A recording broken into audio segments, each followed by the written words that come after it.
Ahora, por contraste y oposición, Now, by way of contrast, we will introduce a radically different and completely unrelated contract, the deposit contract. This is important because ultimately you will see that the whole book, all 880 pages in English, which we will study together, is an economic analysis of the monetary bank deposit contract. We will be looking at the effects which have resulted from the corruption of the monetary bank deposit contract, and we will see that minor causes produce major effects, and in fact the origin of the financial crisis and the economic recession we are suffering can be traced entirely to a legal confusion between the loan contract and the deposit contract. What is a deposit? Well, despite certain appearances, a deposit is radically different from a loan, basically due to one reason. In a deposit, the availability of the item is not lost. Availability is not transferred.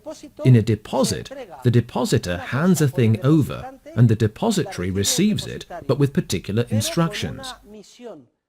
And the contract has a very specific purpose or cause, which is that of safekeeping. Mum, can you keep my diamond ring for me? We have done this 1,000 times. Yes, dear, I'll keep it for you. The child does not say, Mum, I'll lend you. No, keep my diamond ring for me. I hand something over to you with instructions, with a command, with an obligation, that you keep it or take care of it for me and have it always available to me. In other words, if at any moment I ask you for it, you are obliged to hand it over to me. That is the essence of a deposit. Notice how radically it differs from the essence of a loan. Even if the formal outward appearance is the same, it is one thing for Marjorie to ask me to lend her 10 euros over the weekend, and for me to hand them over to her, and for her to return them.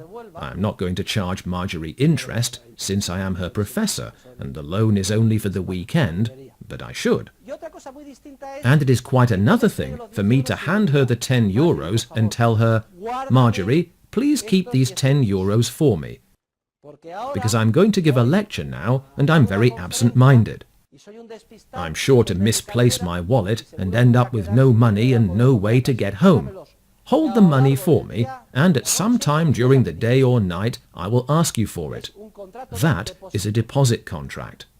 The thing has been handed over, but, take note, with instructions to guard it safely and to not use or consume it, but on the contrary, to guard or keep it, as the law states, like a good paterfamilias, even more carefully than if the money belonged to the one who receives it. Furthermore, she must keep it available to me at all times. I might receive a phone call. Hey, it's time for you to go to the hospital. Your child is going to be born. Oh, Marjorie, I need the 10 euros back. She was not expecting me to ask for them until the next day, but I ask 10 minutes later, and there they are. The money is constantly and completely available to me. In commercial, legal and economic dealings, this is expressed in different ways. A very descriptive term for it, which we have probably heard 1,000 times, is demand deposit, or sight deposit. What does the term sight deposit mean? Well, it means I am keeping an eye on the money so I can make use of it the moment I need it. The essential reason or cause for handing over the item is not to cede its availability to the one who receives it, as in the loan, but quite the opposite. The thing is handed over so that the one who receives it will guard and take care of it like a good parent, while keeping it always available to the depositor, who therefore never, in any case, loses its availability. He maintains that availability as fully as if he had the money in his pocket, or even more fully than if he had the money in his pocket, for if he is absent-minded, he may lose the bill at any time, etc. And he feels more relaxed if he has deposited it with Marjorie, who is a sensible person, and has earned the professional esteem and the trust of all those who give her money for safekeeping.